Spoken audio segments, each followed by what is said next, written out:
Muy buenos días, estudiantes del segundo de secundaria de la institución educativa 22445 Gerardo Raúl Mendoza Escate. Les saluda su maestra Sonia Alegría Sarabia del área de Ciencia y Tecnología. Ya nos encontramos en la semana 24, día 2. La actividad que desarrollaremos lleva por título Descubrimos cómo son los ecosistemas y las relaciones tróficas. La competencia explica el mundo físico basado en conocimientos científicos sobre seres vivos, materia y energía y biodiversidad, tierra y universo. Las capacidades: comprende y usa conocimientos sobre los seres vivos, materia y energía, biodiversidad, tierra y universo. Evalúa las implicancias del saber y del quehacer científico y tecnológico. El propósito: explica cómo es la función de las redes tróficas en un ecosistema al elaborar una infografía. Exploramos. ¿Qué observan en la imagen? ¿Qué relación tendrán estos seres vivos? Descríbela. Tienes unos segundos para pensar. Vamos, dame tu respuesta. ¿Listo? ¿Ya pensaste? Muy bien, es una cadena alimenticia. Vemos seres vivos como la planta, la mariposa, un sapo, una culebra. Y tienen una relación, en este caso, de nutrición o alimentación. Construyamos nuestros aprendizajes. Descubrimos cómo son los ecosistemas y las relaciones tróficas. En la clase de Ciencia y Tecnología, los estudiantes observaron un video sobre el ecosistema del lago Titicaca y se centraron en la rana gigante Telmatobius culeus. Esta vive a 3.812 metros sobre el nivel del mar y puede llegar a pesar 1 kilogramo. Es considerada la rana más grande del mundo. La dieta de la rana gigante se compone de caracoles, insectos, renacuajos y peces. Esta rana es considerada como una especie en peligro debido a los altos niveles de contaminación en su hábitat, producto de las aguas residuales de las poblaciones cercanas al lago. ¿Por qué el lago Titicaca constituye un ecosistema? ¿Cómo crees que afectaría al ecosistema la desaparición de la rana gigante del lago Titicaca? Estas son las preguntas que surgen a raíz de la situación presentada. Te voy a ayudar a construir esos aprendizajes y al final puedas tener por ti mismo una respuesta. En la imagen tenemos a la rana gigante, ¿no? Ella es parte del ecosistema del lago Titicaca. ¿Qué es un ecosistema? Un bosque, una selva, una laguna o un desierto son ejemplos de ecosistema. En estos lugares habitan diferentes seres vivos que se relacionan de muchas maneras. Cada ecosistema tiene características muy particulares. No es lo mismo una selva que un bosque frío y una pradera es diferente que un desierto. Las características de cada lugar están determinadas por el tipo de seres que lo habitan. Existe una gran diversidad de ecosistemas en el planeta. Todos están formados por factores bióticos, o sea, seres vivos, y factores abióticos, elementos no vivos como el suelo o el aire. Existen 4 tipos de ecosistemas: marinos, terrestres, microbianos y artificiales. Los seres vivos están adaptados a las condiciones del suelo, donde habitan clima, disponibilidad del agua, del suelo, etc. Además, entre los organismos se establecen relaciones. En la imagen tenemos nuestro ecosistema natural, que es el oasis de América llamado Laguna de Huacachina. Aquí podemos ver cómo se relacionan los seres bióticos y abióticos que forman parte de este ecosistema natural, lugar turístico de nuestra querida ciudad de Ica. Componentes de los ecosistemas. Los elementos que forman un ecosistema se clasifican en dos: el biotopo y la biocenosis. Hablaremos de cada uno de ellos. El biotopo también recibe el nombre de abiótico. Es el medio físico del ecosistema, donde viven todos los seres vivos. Está formado por los factores abióticos como el agua, el aire, el suelo y el clima. Entonces, es todo lo que es no vivo. La biocenosis, conocida también como biótico, es el conjunto de seres vivos o factores bióticos del ecosistema. Por ejemplo, en un bosque, los ciervos, las águilas, los insectos, los árboles y las hierbas constituyen la biocenosis. Entre estos seres se establecen relaciones vinculadas básicamente a la obtención de alimento. Dentro de una biocenosis se pueden distinguir niveles de organización de las especies, como individuos, poblaciones y comunidades. Observamos en la imagen estos elementos que forman el ecosistema. Biocenosis más biotopo. Como resultado tenemos un ecosistema. Los seres vivos forman la biocenosis y los seres no vivos forman el biotopo. Veamos los tipos de ecosistema. Según el grado de intervención humana, los ecosistemas pueden ser naturales, como los bosques, lagos, praderas, desiertos, etc. En ninguno de ellos el hombre ha intervenido en su formación. En la imagen observamos el bosque de guarangos. Es propio de acá, de nuestra querida región de Ica. Aunque actualmente ha desaparecido por la tala indiscriminada de estos árboles para distintas actividades. Entonces, para rescatarlo se hace la siembra, pero el bosque de guarangos es un ecosistema natural.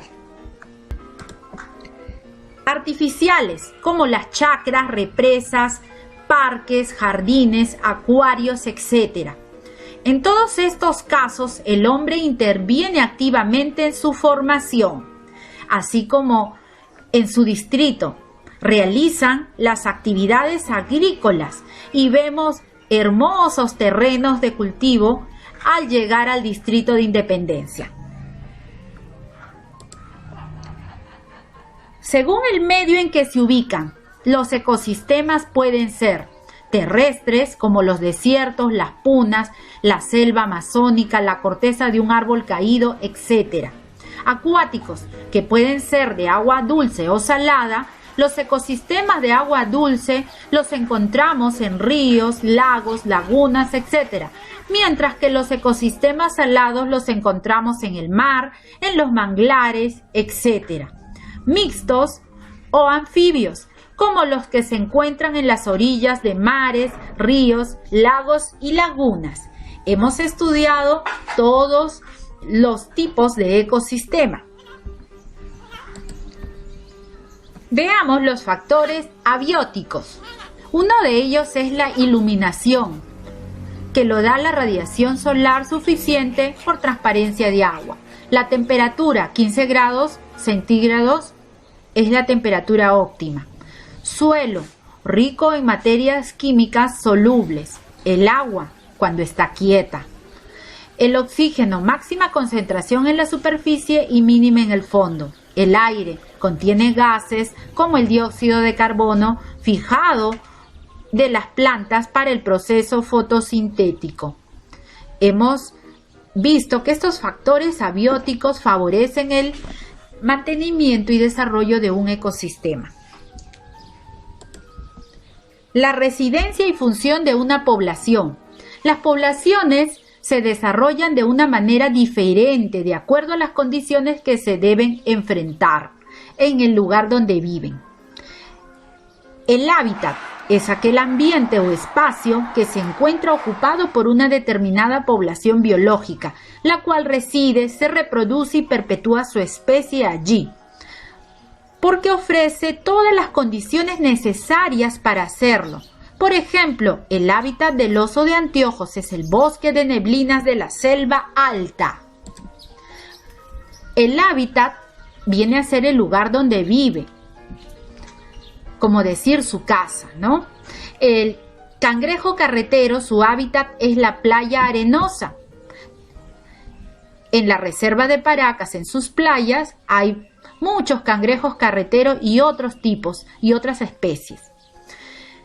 La mariposa monarca, su hábitat es los valles con vegetación. Nicho ecológico es la función que desempeña una especie en el ecosistema, como si fuera una profesión. Por ejemplo, el pájaro carpintero y el tucán viven en un mismo árbol, pero el pájaro carpintero se alimenta de larvas de insectos y el tucán se alimenta de los frutos y dispersa las semillas.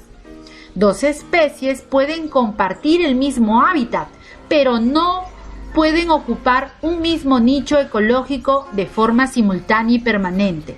Si ambas comen el mismo alimento, requieren la misma temperatura, humedad, etc.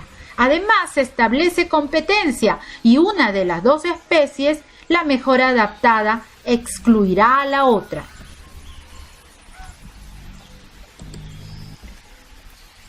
El nicho ecológico es la función que realizan los seres vivos en el ecosistema. Hablábamos del cangrejo carretero. Su nicho ecológico es ser detritívoro. Quiere decir que ellos se alimentan de materia orgánica en descomposición. También se les llama saprófagos.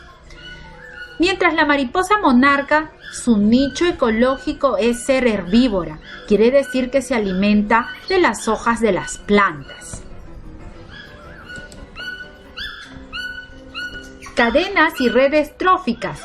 Se conoce como cadena trófica, cadena alimenticia o cadena alimentaria al mecanismo de transferencia de materia orgánica, nutrientes y energía a través de las distintas especies de seres vivos que componen una comunidad biológica o ecosistema. Su nombre proviene del griego trófos, alimentar, nutrir. Así puede hablarse de productores, consumidores y descomponedores en una cadena trófica. Estos serían los elementos que forman esta cadena. Tenemos los productores. Son aquellos que se nutren empleando la materia inorgánica y fuentes de energía como la luz solar. Es el caso de la fotosíntesis. Como ejemplo tenemos el árbol de guarango, que es propio de acá de nuestra región Ica. Así como todas las plantas son los organismos productores. Los consumidores son los que se nutren de la materia orgánica de otros seres vivos, sean productores los herbívoros que comen planta o sean otros consumidores los depredadores que comen otros animales, dependiendo del caso. Podemos hablar respectivamente de consumidores primarios, por ejemplo los herbívoros, y secundarios los carnívoros, llamados finales, y si carecen también se les llama depredadores naturales. En la imagen tenemos a un chaucato. Es un ave que abunda aquí en las campiñas, en los valles de acá de Ica. Los descomponedores son finalmente los que colaboran en el reciclaje de la materia orgánica, reduciéndola a sus componentes más elementales y permitiendo que sea reaprovechada por los productores. Hongos, bacterias e insectos están entre los principales descomponedores. Las cadenas tróficas generalmente se clasifican de acuerdo al hábitat en que tienen lugar. por lo que usualmente se habla de dos tipos distintos: cadenas tróficas terrestres, aquellas que se dan en los distintos lugares de la plataforma continental, incluso bajo la superficie terrestre, por ejemplo, las cadenas tróficas del desierto, de la selva tropical húmeda, etc. Las cadenas tróficas acuáticas, aquellas que se dan en ambientes marinos o lacustres y que están compuestos por criaturas adaptadas a la vida acuática o submarina en sus diversos niveles, como la cadena trófica costera o de las zonas abisales, etc.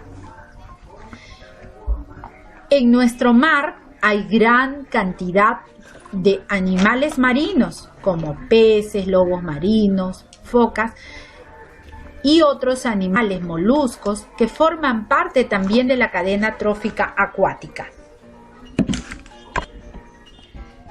En la imagen tenemos una cadena alimenticia formada por el productor, que vendría a ser la planta, el consumidor primario, que es el herbívoro, en este caso es un insecto mariposa.